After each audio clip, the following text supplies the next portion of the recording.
अस्सलामुअलैकुम वरहमतुल्लाहि वबरकातुहू। नाजरीन, स्वागत है आपका अलीमी एकेडमी 92 चैनल में। साथियों, फिर से मैं एक नई वीडियो और लेटेस्ट वीडियो के साथ आपके बीच हाजिर हो गया हूं। साथियों, आशा करता हूं कि आप तमामी नाजरीन बखैर होंगे। तो आइए बिना किसी इंतजार के हम उस चैप्टर को पढ़ लेते हैं जो चैप्टर आज हम पढ़ने वाले हैं। साथियों, तो आज आपका चैप्टर नंबर 29 है। चैप्टर नंबर 29 है जो आज हम फाइनली कंप्लीट करने वाले हैं। और इस चैप्टर का नाम है साथियों फसानाए अजायब। चैप्टर का नाम है साथियों फसानाए अजायब। और ये फसानाए अजायब जो चैप्टर है ये एक दास्तान है। सबसे पहले आप ये जाने दास्तान किसको कहते हैं। तो दास्तान एक लंबी कहानी को बोलते हैं। तवील अफसाना एक ऐसी कहानी जो खत्म ही न हो पाए, ऐसी कहानी को हम दास्तान कहते हैं। और उस वही दास्तान आज हमारे बुक में आज हमें पढ़ना है, जिसका टाइटल है फसानाए अजायब। फसानाए अजायब का मतलब होता है हैरत में डाल देने वाली कहानी। हैरत में डाल देने वाली कहानी। अजायब ये अजीब की जमा है जिसका माना होता है हैरत, ताज्जुब। फसाना बोले तो अफसाना, कहानी, यानी स्ट्रेंजर स्टोरी। स्ट्रेंजर स्टोरी या आप ये कह लीजिए हैरत में डालने वाली कहानी। साथियों, ये फसाने अजायब एक दास्तान है जो आज हम पढ़ने वाले हैं। याद रखें, इससे पहले आपने एक और दास्तान पढ़ा था जिसका नाम था बागो बहार। जिसका नाम था बागो बहार। हाँ साथियों, वही बागो बहार जिसकी एक छोटी सी झलक और छोटा सा इक्तिबास हमें बताया गया बागो बहार के नाम से। ये भी दास्तान है, लेकिन इन दोनों में अंतर क्या है। दोनों में छोटा सा इक्तिबासी बयान किया गया है, लेकिन बागो बहार के मुकाबले में अगर इस फसाने अजायब को लाया जाएगा तो फसाने अजायब बागो बहार के सामने पानी कम चाय। ये फर्क है। और ये जो फसाने अजायब किताब लिखी गई, ये जो दास्तान लिखी गई है वो दास्तान बागो बहार से 20 साल के बाद लिखी गई। 20 साल के बाद लिखी गई, उसके बाद भी बागो बहार का मुकाबला नहीं कर पाया। जबकि होता क्या है, जब कोई पीछे कोई काम कर चुका है और हम दोबारा उस काम को करते हैं तो कहीं ना कहीं हमारी नजर उस काम पे भी होती है कि वो काम कैसे कैसे किया गया है। इसके बावजूद भी वही किताब अहम है और उस किताब के अंदर जो जुमले हैं और जो अल्फाज इस्तेमाल किए गए हैं बिल्कुल सादा और आसान सहल लफ्ज इस्तेमाल किए गए। इसमें भारी भरकम अल्फाज भी हैं। उसमें सलीस उर्दू यूज की गई है, यहां सलीस उर्दू नहीं है। बहरहाल ये भी एक कहानी है जो जिस कहानी को पढ़ने के बाद इंसान हैरत में पड़ जाता है, तअज्जुब में पड़ जाता है। साथियों, बैकग्राउंड आप सुने। देखें, इसमें एक बादशाह की कहानी बताई गई है जो यमन का बादशाह होता। उस यमन के बादशाह के साथ ऐसी ऐसी परेशानी आती है। वजह यह है कि वो बादशाह बहुत ही नेक दिल, शरीफ और सादा सिंपल इंसान था, जिसके दिलो दिमाग में किसी तरह की गोरी खपटी नहीं थी, जिसके दिलो दिमाग में किसी तरह की कोई हसद, कीना, कपट कुछ था ही नहीं। बिल्कुल सादा लौ, बिल्कुल शरीफ इंसान था। एक शायर आता है और ये कहता है कि आप मुझे एक दिन के लिए बादशाह दे दीजिए। इतना सादा सिंपल बादशाह, वो एक दिन के लिए सल्तनत उसे हवाले कर देता। पलट के शायर कहता है कि आप मुझे ये सल्तनत हमेशा के लिए दे दीजिए। वो बादशाह उसे वो सल्तनत हमेशा के लिए दे देता। देने के बाद अपने बीवी बाल बच्चों के साथ बादशाह छोड़ करके निकल जाता। बादशाह छोड़ करके जब आगे निकलता है, थोड़ी देर बाद, कुछ दूर के बाद एक शख्स आता है और ये गिड़गिड़ा के कहने लगता है कि ऐ शख्स जो तुम्हारे साथ तुम्हारी अहलिया बीवी है, मेरी बीवी पेट से है, उसे बच्चा पैदा होने वाला है, दर्द देह से परेशान है, पैदाइश की दर्द हो रही है, आप इस औरत को मेरे साथ भेज दीजिए ताकि मेरी औरत की बच्चा आसानी से पैदा हो और उसे तसल्ली दे सके। बादशाह को उसके रोने पे, गिड़गिड़ाने पे, इल्तिजा करने पे रहम आता है और अपनी बीवी को उसके हवाले कर देता है। और वो एक सौदागर उसकी बीवी को लेकर, बादशाह की बीवी को लेकर फरार हो जाता है। और ये बादशाह इंतजार में रहता है कि अब आएगा, अब आएगा, दोपहर का वक्त हो और भी वक्त गुजरे। अब फिक्र लायक होती है कि कहीं कुछ हो तो नहीं गया। अब जिस तरफ वो ले करके गया था उस तरफ वो चलता है, चलते जाता, लेकिन कहीं पता और निशान तक पता नहीं लगता, पता और निशान नहीं लगता। आगे बढ़ते बढ़ते मामला कुछ ऐसा पेश आता है कि वो रास्ता से भटक जाता है और एक ऐसी जगह पहुंचता है जहां पे एक नदी कहिए या एक दरिया सामने आ जाता है। अब उस दरिया को पार करना है, किधर जाए कुछ पता ही नहीं लगता। न वहां पे नाव है, न कश्ती है, न डेंगी है, न कोई मलाह है, किस तरह की कोई यारो मददगार नहीं, बेसहारा है। दिल में बात आती है कि ऐसा करते हैं, पानी का पता लगाने के लिए एक बेटे को कांधे पे बिठाकर जाता हूं, बड़े बेटे को छोड़ जाता हूं। दरिया के किनारे अपने बड़े बेटे को छोड़ करके वो पानी का पता लगाने के लिए जाता है। पानी का पता लग जाता है। मामला यह होता है कि वो बीच दरिया में पहुंचता है तो इधर से एक चीखने की आवाज आती है, अब्बा बचाओ बचाओ भेड़िया। पलट करके अपने बेटे की तरफ देखता है तो इधर कांधे से उसका बेटा गिर जाता है और जो पहला बेटा जिसको दरिया के किनारे छोड़ करके आया होता है उसे भेड़िया उठा करके ले जाता है और ये बेटा पानी में डूब जाता है। तो ये बादशाह और भी ज्यादा किसी तरह से अपनी जान बचा के दरिया के उस पार जाता है। अब उसे ये फिक्र लाहिक होती है, सल्तनत गई, बीवी गई और सारे बच्चे गए, जीने का कोई रास्ता नहीं। इस दास्तान में इतनी बातें बताई गई है। तो इस फसाने अजायब जो दास्तान है, उस दास्तान से छोटा सा एक इक्तिबास आपके बुक में दिया गया है जो हर साल बिहार बोर्ड आपसे पूछता है और इंशाअल्लाह इस बार भी आपसे पूछेगा। उनके पूछने से पहले हमारी जिम्मेदारी होती है कि हम उस चैप्टर की अच्छे से तैयारी कर ले साथियों। तो हम चैप्टर को तो देख लिए, ये बैकग्राउंड है चैप्टर का जो स्टेप बाय स्टेप मैं आपको समझाने की कोशिश करूंगा, लेकिन आप वो उस महान आदमी के बारे में पढ़ ले जिसने इस दास्तान को लिखा है, इसलिए कि बिहार बोर्ड हमसे पूछेगा और हमें पढ़ना जरूरी है साथियों। तो इस चैप्टर के जो राइटर है मिर्जा रजब अली बैग सरवर, इतना लंबा नाम है जैसे पूरा खतियानी यहाँ पे हो, मिर्जा रजब अली बैग सरवर। ये मिर्जा रजब अली बैग सरवर ने इस चैप्टर फसाने अजायब को लिखा है। अगर हम बात करें इनकी पैदाइश की तो इनकी पैदाइश के ताल्लुक से इतिहासकार का इत्तेफाक है, इतिहासकार का इख्तिलाफ है, वो डाउट में है, कंफ्यूजन में है। उन्हें पता लगा कि 85 है या 86 है, इसलिए इन्होंने लिखा कि 85 भी हो सकता, 1785 भी हो सकता है, 1786 भी हो सकता है। इस तरह के क्वेश्चन जहां पे आपको देखेंगे, अगर ऑप्शन में 86 लिखा मिल जाए पैदाइश में तो आप 86 पे टिक मारेंगे, 85 लिखा मिल जाए तो 85 पे मारेंगे। लेकिन कभी कभी ऐसा होता है कि इसी सवाल को एग्जामिनर जो है ना दूसरे तरीके से पूछता है। वो ये पूछता है कि बैग सरवर, मिर्जा सरवर की पैदाइश, मिर्जा रजब अली बैग सरवर की पैदाइश कब हुई? ऑप्शन में दिया रहेगा 1885-86, 1785-86, 1784-85, इसी तरह 1783-85। इस तरह दोनों ऑप्शन ऐसे ऐसे लगा लगा कर मिलेगा। तो जहां पे 85-86 वाला ऑप्शन दिख जाएगा हम वहां पे टिक कर देंगे। तो इनकी पैदाइश 1785-86 को ईस्वी को लखनऊ में हुई, पैदाइश लखनऊ में ही। इनके वालिद का नाम मिर्जा असगर अली बैग, मिर्जा असगर अली बैग है। अगर हम बात करें बैग सरवर की तालीम की तो इनकी तालीम घर पर ही हुई। कदरे गनीमत उर्दू, फारसी और अरबी जानते थे, घर पर ही इतनी तालीम इन्होंने हासिल कर ली थी, उर्दू की, फारसी की और अरबी की।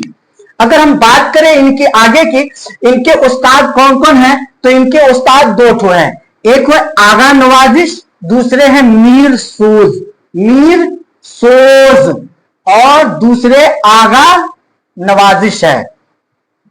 साथियों हम आगे पॉइंट की बात करें तो इनका जो है ना लखनऊ से कानपुर और कानपुर से लखनऊ वापसी।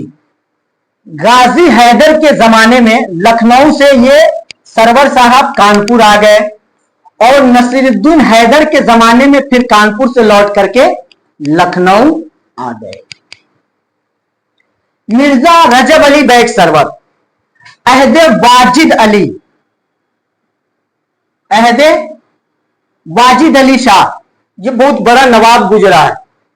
इतना बड़ा नवाब गुजरा है, इसका बैकग्राउंड इतना खतरनाक है। ये वही नवाब वाजिद अली है जिसके नौकर ने एक जूता नहीं पहनाया तो अपनी जान को तो दे दिया, लेकिन वहां से अपनी जान बचाने के लिए भागा नहीं। जब दुश्मनों ने पकड़ लिया, कहा कि अब बादशाह हो, कहा मैं बादशाह हूं, मैं नवाब हूं, तो कहा कि सब भाग गए मेरे डर से, हमारे खौफ से सब भाग गए, आप नहीं भागे। कहा कि मैं भागता कैसे, एक नौकर ने जूता पहना दिया था, दूसरे ने जूता नहीं पहनाया था। जब दूसरे ने जूता नहीं पहनाया तो बगैर जूते के मैं नहीं भागता। क्या बात है, जान देना गवारा किया लेकिन बगैर जूते के खाली पांव भागना गवारा नहीं किया। तो मिर्जा बैग सरवर अहदे वाजिद अली, वाजिद अली के जमाने में, अहद का माना होता है जमाना, जमाना में 50 रुपए, नोट कीजिएगा साथियों, 50 रुपए महाना क्या क्या दरबार में रहते। उसके बाद क्या हुआ, 1857 ईस्वी की बगावत के बाद महाराजा बनारस ने 100 रुपए महीने पर मुलाजिम रख लिया। किसको, बैग सरवर को। बहुत सारी कठिनाई हुई, लुट गए, बर्बाद हो गए। तो 1857 में 100 रुपए महीना पे महाराजा बनारस के यहां रहने लगे। अगर हम बात करें जुलाई 1859 की, 1859 की, तो ये बनारस पहुंचे। 1859 में बनारस पहुंचे, चंद दिनों बाद फिर रामनगर चले गए। चंद दिन के बाद फिर रामनगर ही चले गए। ये रामनगर पहले इस बनारस का ही एक हिस्सा था, अब दोनों अलग अलग है। पहले इस बनारस के अधीन में ये रामनगर आता था, अब ये रामनगर अलग है। मिर्जा रजब अली बैग सरवर की अगर हम तसनीफ की बात करें तो मिर्जा रजब अली की बैग सरवर की जो तसनीफ है वो फसाने अजायब है, और ये लिखा कहा गया था कानपुर में। प्रकाशित कब हुआ था, 1825 में।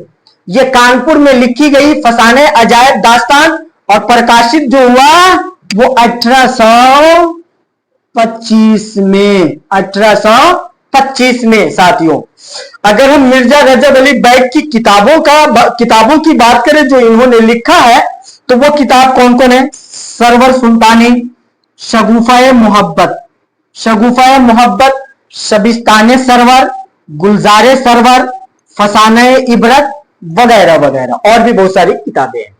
अगर हम बैग सरवर की इंतकाल की बात करें तो बैग सरवर का इंतकाल 1869 ईस्वी को पंचपट्टी के मकाम पर वाक़े कब्रिस्तान में दफन हुए। 1869 को इनका इंतकाल हुआ और दफन कहां हुए, पंचपट्टी के मकाम पर वाक़े एक कब्रिस्तान है, उसी कब्रिस्तान में ये दफन हुए।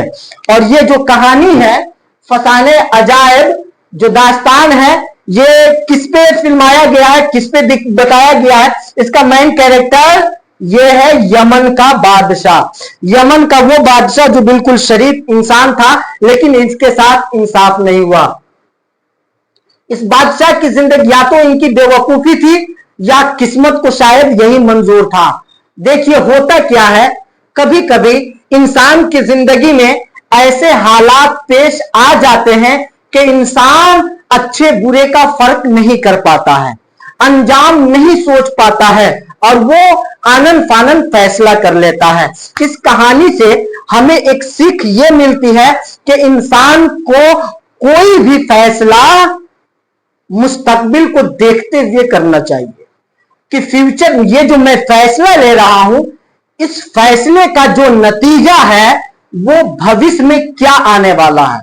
ये चीज हम दोनों को देख करके, इसका पॉजिटिव और नेगेटिव दोनों असर को देख करके फैसला लेते हैं तो हम नुकसान नहीं उठाते हैं। लेकिन अगर हम बगैर सोचे समझे कोई फैसला लेते हैं तो बसा औकात कभी कभी हमारे साथ ऐसा हो जाता है जिसका हम कभी कल्पना भी नहीं किए थे साथियों। इस यमन के बादशाह के साथ भी कुछ ऐसा ही हुआ। साहिल ने सल्तनत मांगी, दे दिया। इन्हें सोचना चाहिए था ये सल्तनत देने की कोई चीज नहीं है, ये दान में देने की चीज नहीं होती है। सामने वाले जिस औकात का मालिक है उसे वही चीज देनी चाहिए। अगर हम जिसे जैसे पैसे को सल्तनत दे देते हैं तो वो सल्तनत बर्बाद ही चली जाएगी। तो बादशाह ने एक दिन की सल्तनत दी, फिर उसने हमेशा के लिए मांगा, उसे भी दे दिया। आगे चल करके किसी ने इनकी पत्नी को सहारे के लिए इनकी पत्नी को मांगा, इन्होंने अपनी बीवी यानी अहलिया यानी कि पत्नी को भी दे दिया। ये ऐसा इंसान है। तो ये क्या है? ये वो चीज है कि जल्दबाजी में कोई भी फैसला नहीं देना चाहिए, नहीं लेना चाहिए। अगर कोई हमें इमोशनली ब्लैकमेल कर रहा है तो हमें उसके चाल पे नजर रखनी होगी कि सामने वाले की भावनाओं को देखना होगा कि वो किस भावना से हमारे पास आया है, और सारे चीज को परख करके उसके बाद हमें कोई फैसला लेना चाहिए। यमन के इस सीधे साधे बादशाह ने अंजाम की फिक्र नहीं की और आनंद फानंद फैसला किया, जिसके नतीजे में सल्तनत भी गई, बीवी बीवी भी गई। दरिया के एक पार अपने बेटे को रखा था और एक बेटे को कांधे पे बिठा करके दरिया में चला गया था। इधर एक बड़े बेटे को भेड़िए ने उठा लिया, दूसरा बेटा पानी में डूब करके मर गया, फिर हाथ खाली का खाली रह गया।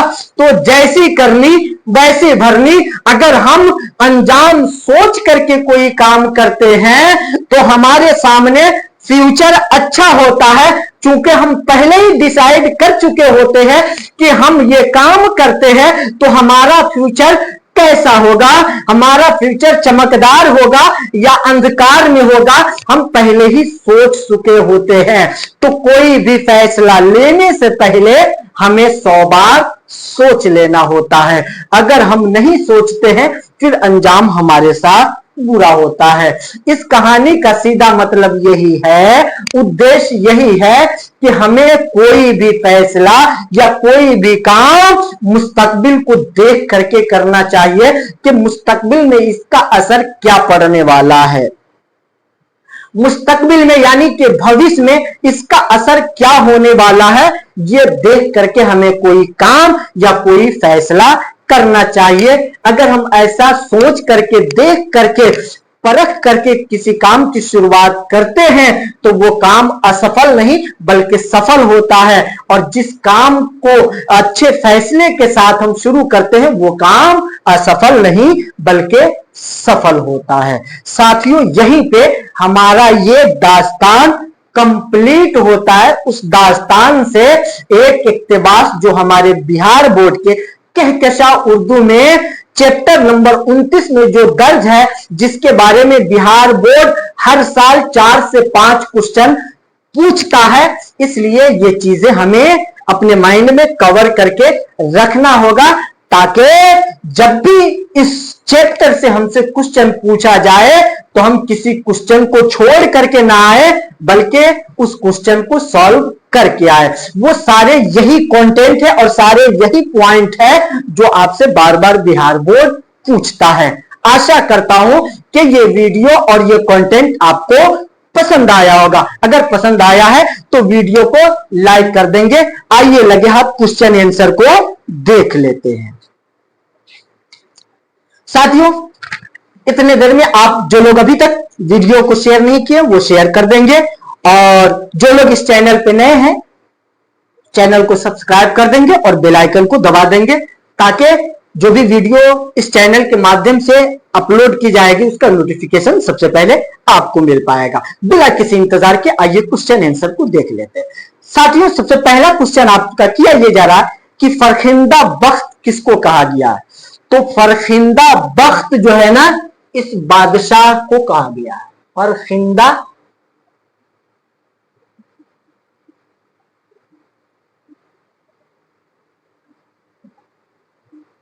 बादशाह को कहा। किसको कहा है? बादशाह को कहा। साहिल को क्या मिला? साहिल को बादशाह की सल्तनत मिल गई। बादशाह सल्तनत छोड़कर कहां चला गया? तो बादशाह शहर को छोड़ करके, बादशाह सल्तनत को छोड़ करके जहां तहां भटकने लगा। चौथा सवाल है कि सौदागर ने बादशाह के साथ क्या सुलूक किया? सौदागर ने बादशाह के साथ उसके सादापन का, भोलेपन का नाजायज फायदा उठाया और उसकी पत्नी को झांसे में रख करके, फरेब में रख करके बादशाह को, उसकी पत्नी को ले भागा। पांचवा सवाल है कि बादशाह की बेगम किसके साथ गई?